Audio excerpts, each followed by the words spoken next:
Thanks for joining us for Profile. I'm Ian Boyne, your host.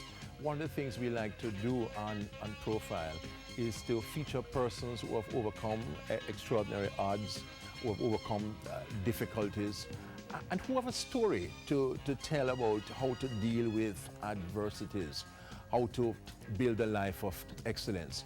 My guest, Denver Brown, who is a sales agent with Mutual Life, has battled a number of crises, major events in his life. He had a near-fatal accident in 2001 whose effects are still with him. He'll talk about that. I mean, he has been battling major issues from birth. The doctors said it came down to a situation of his mother's life or his. And then he battled a serious illness on a job where he was working with pharmaceutical. But he has such incredible courage. He faces his difficulties with this ease. And he talks to us about this life. I'm sure that many of you will draw inspiration from him. We thank you for your company as usual on Profile. Denver, good to have you. Pleasure is mine. Yeah, firm grip of the hand. Yet those hands have felt so much pain. Your body has been racked with pain. You recently addressed a group of financial advisors, Jamaica Association of Insurance and Financial Advisors. And many people said they were impressed with that speech where you talked about coming back from death, in your view, you know, having died for about 4 hours.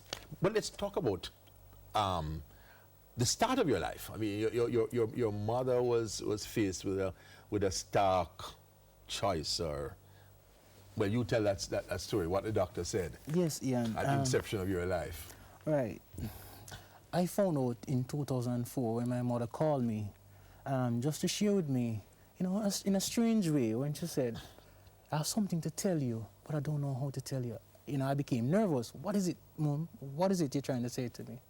And she said, "I remember when you were being born, the doctor said to me that either you or I will survive. One of us will not make it."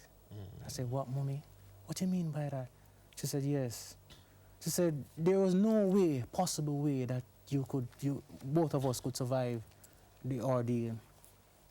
But she told the doctor that she had lived for so many years, so it was her time. She said, "Let the child come into the world. I will give up." So rather than right. abort you, right. she would take the chance. She said the child has not yet experienced what I have experienced. So took a chance with you. So your whole life is just one of a faith adventure. I'm here for a reason. I'm here for a purpose. You're here for a purpose. That's how you... God sent me here for a purpose. You choose to see it. And you developed asthma early, was it? Early asthma. Early you started to battle with asthma, you know, battle with asthma. So you were a sickly child? A sickly child. You know, I tell you something. My other siblings thought of it that it's because I didn't want to do nothing. I was a cry for sickness. Every minute this man sick. Whenever he's work, this man sick. So they thought within themselves that, no man, no, this is excuse. But you know, I remember the visits to Bustamante Hospital, you know, because of the asthma. But I had... So you battled illness in early life, eh? And then when you were working at a pharmaceutical company, you encountered a major crisis and had to leave a job because of that. Eh? I tell you, my health again deteriorated. I developed bronchitis in addition to the asthma. I struggled with it for at least a year. I struggled and I struggled and I struggled, and the doctor wrote to my employers saying that this man cannot stay within this environment or else he will die. Doctor wrote that? That doctor put it in writing. And I remember the last day at work. For that entire, I will never forget that December. While at work, every day I went to work, I had to stay outside. As I entered the place, I started vomiting. I had to stay outside. Oh. I remember I felt my chest being tight and grip. I couldn't breathe the last day. I didn't know what was happening to me, so I called the doctor and I said, Doc, I can't breathe. What's happening? He said to me, young man, I told you, if you stay, you're going to die. So I immediately... So to leave your job, you didn't have any other job to go to. You know, Things were rough, but... Just imagine just happen to just get up and just leave. Just get up and, you know, you can't stay. And you have your responsibilities. You couldn't stay, you're just going to die. You know, so I didn't see it as an option. Yeah, I just had to leave because I felt as if I was going to die. Yes, difficult life. You grew up in poor circumstances, eh? Well, I tell Woodford Park. Yes. Yeah. I remember the days. I remember the days growing up. You know, what we had was enough for us. And at times I say it was turn cornmeal on the Ben Johnson night, and I sure that we would even know at times which day was supposed to be Ben Johnson. I just know you're not going to get nothing that day. Something crafty was going to be, and one of them, which was my favorite, was the turn cornmeal. Turn cornmeal, yes. Right, you know. That was a big dinner. That was for me, man. Big turn meal. cornmeal, and I found out just recently that is dog food. When I offered it to my girlfriend, and she said, I offered it, and she said, boy, you don't eat that. That is dog food. Yes, That is dog food, you know. But you had been reared on that. Just imagine you put up a plate and you set up a nice dinner for your girlfriend and say, boy, baby, I used to love this as a child, you know. She said, excuse me? What about? But your parents had it hard, eh? What kinds of jobs did they have? My mother was a domestic helper. My father came to Kingston as a carpenter. But they were hardworking, they were ambitious. You know, we didn't know that we were poor. We know that we didn't have a lot of things, but they taught us other qualities of life. You know, we learned self-discipline, self-reliance. We learned resilience. Yes, we learned. We had other values that it was more important for us being together. Okay, so there was a lot of love in the family. There was a lot of love in the family. You know, if it was corned beef and bread, everybody shared the shared corned beef and bread and we eat it. How were you doing at school?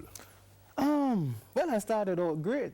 You passed the common entrance? Yeah, man, I passed the common entrance at age 10. I was well on my way to great success. Yes. You know, my ambition at the time was to become a doctor, more so a gynecologist. Yes. You know, I had interest in the female anatomy. So you wanted to work where other people play. But anyway, so your ambition was to be a gynecologist. Right. You know, so I started out well at school. I was supposed to be the bright spark of my family. Yes. You know, the guy doing well at school, you know, coming in and with high grades. So you passed the common entrance for where? For Kingston College. KC, oh yes. Fortis. Yes. Fortis. Brave may fall, what never yield, eh? And that is what has kept me throughout it. Kept you alive. Kept me alive. Never yield. Yeah. You know, but even when in passing for Kingston College, I didn't get a government scholarship, but as my mother has it, JC, the other school that I had applied for, had written also inviting me to be a part of that school. But you chose North Street. But Kingston College, I have no regrets. No regrets about that. KC was the school, and still is the school to be. I see what you mean. you took the 6Es. I thought I did. I thought I did. How was the 6E experience? You know, I had, you know, I was bragging before 6E. I said 6E couldn't hold me. There's no way. What I saw there couldn't hold me. 6E couldn't hold me. I wouldn't say I was the most brilliant child in school. But you expected to pass. How many subjects you were taking? Well, I did 9 subjects. 9 subjects. We'll talk about what happened after. We're speaking to a man, Denver Brown, still a young man who has been through a lot in his relatively few years. He shows the courage and the resilience which we think are important and which we commend to you. We take our first break on Profile.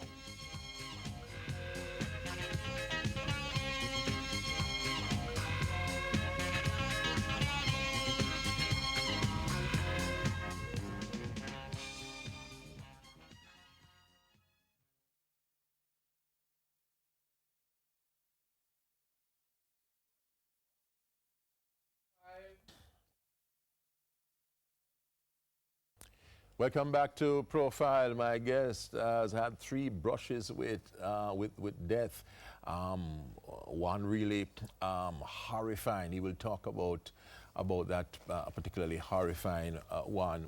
But it's had just regular everyday disappointments with exams at school, you know, not achieving what he wanted to achieve, difficulties in getting and holding down jobs, regular disappointments, but also battling major crises. He tells us how he has done it. CXC was a disappointment. You took 9 subjects and passed how many of the 9?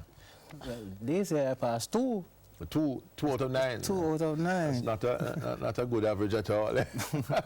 You know, How did you deal with that? How did you face that psychologically, Denver? I actually gave back the lady the paper when she handed it to me. When I saw it, I gave it back to her. I said, that's not mine. That couldn't be yours. That could not be mine. Because there were many expectations. How could Denver Brown get 2 subjects? That could not be. I gave it back to her. Because the school wouldn't have allowed you to take 9 if they thought you didn't have the capacity. Right. So, you know, how could I, you know, in every area I was competent. You know, I gave it back to her. When she went and checked again, and she said, it's you. And she handed it to me. You know, so how you dealt with I it? went home and I cried. The parents must have been very disappointed because a lot of hopes would have been pinned on you. Man, I tell you. You were to take shame out of the family's eye. Yeah, man, I was the bright spark. Well, supposed to be. In a poor family, when the bright spark goes dim, you know, it is. And I was supposed to be the inspiration for my young guest brothers. So when you know you had failed so many people, Denver. Yes. How did that make you feel? I didn't feel like I wanted to live beyond that day. I went home and I cried. I wish that night that I didn't wake up to see the morning. I did not want to see the morning, you know, because, you know, it didn't make sense. What was I going to do? All my life was being based on my dreams of becoming a doctor. What was I going to do? And you know that education is the only route for the poor man. It didn't make no sense. Life didn't make no sense. Imagine so a 17-year-old at that time. It didn't go work for little or nothing, as we say. Right. Not so easy. How did you begin to pick up back the pieces? Well, I tell you, my father at the time, you know, very stern man, and he made no bones in letting you know that you wasted the time. You know, and he said, well, man, you need to come and work on the side, because he was in construction. Construction site? Right, so you have to come on the side, man, mix cement and all. No, man, you waste the time at school. Man who wanted to be a gynecologist? Yeah, well, you have to play in cement rather than in other areas. Man, carry block to your finger, them, numb up and all kind of things, you know. And that you come to? As people would say it, you know. Mix concrete, but, you know, there were some valuable lessons in all of that, you know. You learned that you had to take the responsibility of your future. You know, you now realize that it's not a free-for-all. You know, if you want to make something of yourself, you have to know, apply yourself. But while doing the CXC, you know, for me at that time, it was, my parents were going through a separation, and my father was building in Portmore. So for me, evenings would be like after school going home, and my father would get us as boys, call us soldiers, and we take a little time, chuk in his car, go over Portmore. So you had to work, so that took away a lot of your time that would have been spent in studying. Saturday morning, get up early, wake up early, meet with my aunt to go to the market. Go to the market. A lot of duties. And then I had my 2 younger brothers there. I had to be... Oh, because your mother and father split up? Yes, man. So I know I had to be even washing my youngest brother's clothes. So all them things interfere with your dreams. I could not study. And then the same father now disappointed when you never passed the exams? After him take up a lot of your time? Well, I know you want to be generous. Yeah, and I must say too that, you know, if I'd only applied myself a little bit more, maybe I could have. You could have come through. But I knew I came under a bit of pressure handling all of those variables at the time. Okay. So what you decided to do, you were working on the construction site, but you had begun to study also. You had begun to try and get some of the degrees or some kind of certification. Right, well, working on a construction site and realizing that this thing not for me, I can't make it because you work with the mason and you are supposed to be the laborer, and every minute you gonna sit down because boy, you have my head hurting me or the dust of my asthma. Oh, yes. So I said, I can't make it. So they were complaining that this man can't do it. So I eventually got a job at a pharmaceutical company to work within the warehouse, and that was what I want. I wanted to still be in the field of medicine. Near to medicine. Near to medicine. In the pharmaceutical warehouse, yes. Right, I wanted to be, you know, so I started. But then the illness hit you and you have to leave again. Not a disappointment again. And I tell you. After the pharmaceutical company, where did you go? Well, after I left there, I know for myself again, not doing anything. Try the construction again with my father, not making it. Then my sister called me and said, you know, my sister lived in Ocho Rios and she worked in a commissary, and she said the person who's supposed to relieve her in the days is resigning. So she had said, there's an opportunity. You could come, you know, speak to my boss for you, and that you could come and, you know, take over. I didn't even wait it. I went down the following day. I started to mop out the place, because when I spoke Start from the ground floor, literally. Yeah, man, I started because when I started, the owner at the time told me that she's not sure if she can take on anybody right now, you know, because things kind of tight. But I said, she wasn't paying me for that, you know. While I was wife, you know, she wasn't paying me at the first, you know, because I just wanted to be there. I just needed to I needed time to convince her, and I needed to be there. So I eventually she said yes. She allowed me to start replacing my sister and then start paying me. But I had a course still doing. I had a marketing course still doing in Kingston, which I was determined that I'm not going to stop. I'm not going to stop that marketing course, you know. So every Saturday, when I had my course, I had to leave out early in the morning, come to Kingston, after class, I had to flash back down to go to work. Ocho Rios to go to work. The things that many of us have to do to achieve our goals, Denver Brown telling us about some of those things, and also battling the difficulties that life throws at us unwelcome. We take our final break on Profile.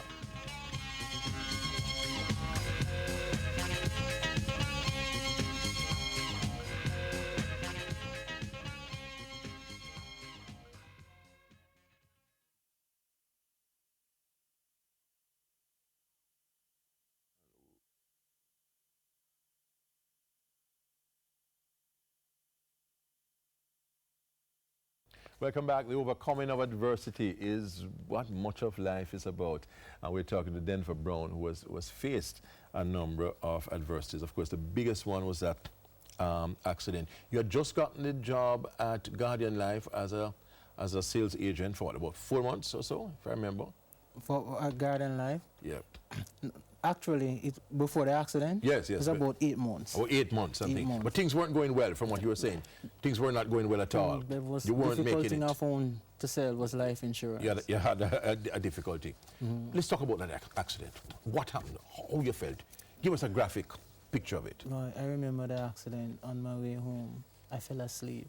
Fell asleep? See, I wanted to make it so much that I was working hard and hard and hard. You know, I was there working hard, and on my way home after leaving a function, I fell asleep. You were living in Ocho Rios at that time? Yes, man, I started living in Ocho Rios. And just going home in the night, I fell asleep around the steering, and my car was written off, hit on a light post. I was severely injured. I died for 4 hours. I was there on spot for 4 hours. I did not know that I was in an accident. I woke up and saw myself injured.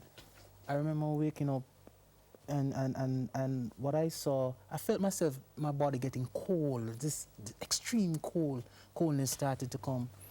And then I was looking for sheet to draw and not finding any. So when I opened my eyes, I saw stirrings in my chest. So you didn't have any recollection as to how that happened? No, I didn't have no recollection. I saw the back seat of the car up in my neck, my passenger seat kissed like that. You know, the car was mashing, and I did like this, and I saw my hand going through the windscreen. I said to myself, so what is this? Well, I thought it was a dream. So I closed my eyes and said, go back, go and sleep, because I don't want to wake up in this one. No, man, this was not the dream I wanted to wake up in. So I went back, I closed my eye, but when I opened my eyes, I saw the same thing. So being the type of person I am, I'm saying, okay, all right, I'm in an accident, be calm, be calm. But immediately I regained consciousness. I feel some pain. I couldn't feel nothing in my legs. Blood was just spilling all over the place. You know, pain. I lost 7. So nobody was around? Nobody was around, just me and the tweet. It was late night? Late night, 1 o'clock in the morning. Oh. You know, I remember it like it was yesterday. So some people found you eventually, or you pulled your way out? I couldn't move. You couldn't move? I couldn't move. I remember being on spot, and there was a little van, one of the old bread VW van passing, and I remember the lady looking across, and she was looking across, and she saw me inside there, and I could only hear she saying to the driver, make us stop, make us stop, make us stop, somebody in there, make us stop. And she came and she reversed up to the passenger side of the window looking, and she said, yeah, all right. And I couldn't even answer. I just had to look. I couldn't even answer.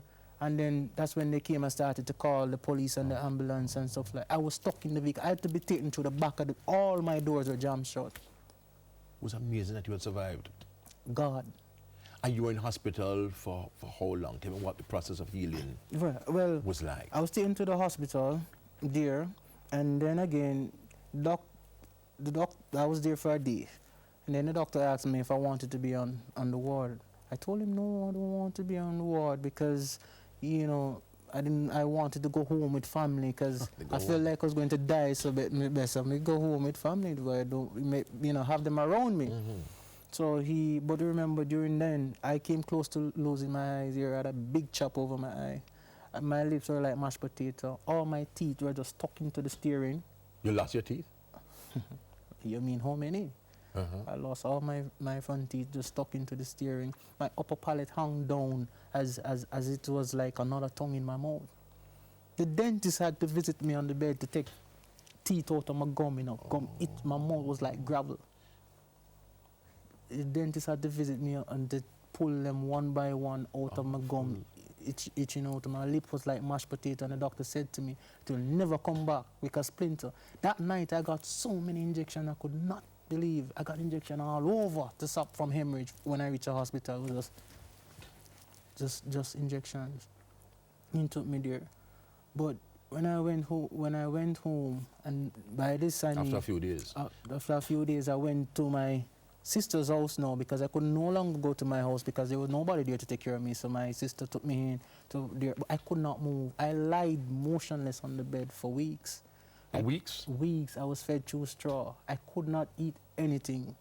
I was fed through straw, weeks. And all I could do, my sister slept in the other room. Whenever I needed her, all I could say, that's only how she knew. I couldn't talk. I could only say, and so she knew that I needed attention. And what was going through your mind this time? For me, I was like, God, why me? Why me again?